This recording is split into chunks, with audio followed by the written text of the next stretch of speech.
5 sugatan at 18 bahay ang natupok sa sunog sa barangay Tandang Sora sa Quezon City. May unang balita, si James Agustin.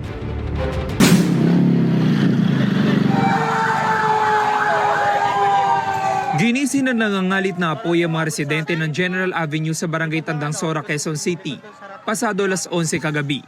Mabilis na kumalat ang apoy sa magkakadikit na bahay na gawa sa light materials. Itinaas ng Bureau of Fire Protection ang unang alarma. Nasa 18 fire truck nila rumisponde, bukod pa sa mga fire volunteer group. Binalot ng makapal na usok ang lugar.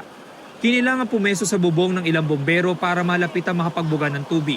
Lumikas sa katapat na chapel ang mga residenteng naapektuhan.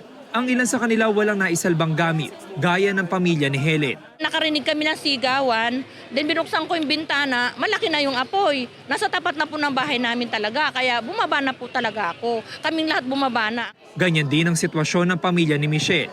Laking pasasalamat niya na ligtas silang buong mag-anak. Yung mga bahay namin, puro mga light material lang po kaya mabilis po talaga.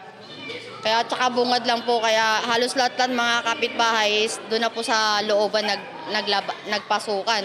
Nag-shortcut na po sila sa mga kabilang bahay. Ang importante po yung mga pamilya namin ligtas po kasi kung yung mga gamit po marami naman po kasing tutulong. 5 residente ang nasugatan na agad nilapatan ng paunang lunas ng rescue team. Kabilang dyan ng 13 anyos sa babae na nagasugat sa tuhod habang lumilikas. Isang lalaki naman na nakagat ng aso sa binti.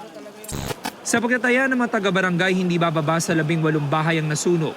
Inaalam pa ang kabuang bilang ng mga pamilyang naapektuhan. Magpapadala muna tayo ng mga modular tent, no? If ever na hindi magkasya dito, pwede naman sa barangay namin dalhin ang mga nasunugan. Siyempre, magbibigay din tayo ng relief sa kanila. Inibisigan pa ng BFP ang sanhi ng apoy, maging ang kabuang halaga ng pinsala. Ang involved po dito ay isang 2-story residential informal settler. Ang origin of fire po natin ay ground floor sa bedroom ng nasabing bahay. Inabot na mahigit 1 oras bago tuluyang napula ang sunog. Ito ang unang balita. James Agustin para sa GMA Integrated News. Gusto mo bang mauna sa mga balita? Mag-subscribe na sa GMA Integrated News sa YouTube at tumutok sa unang balita.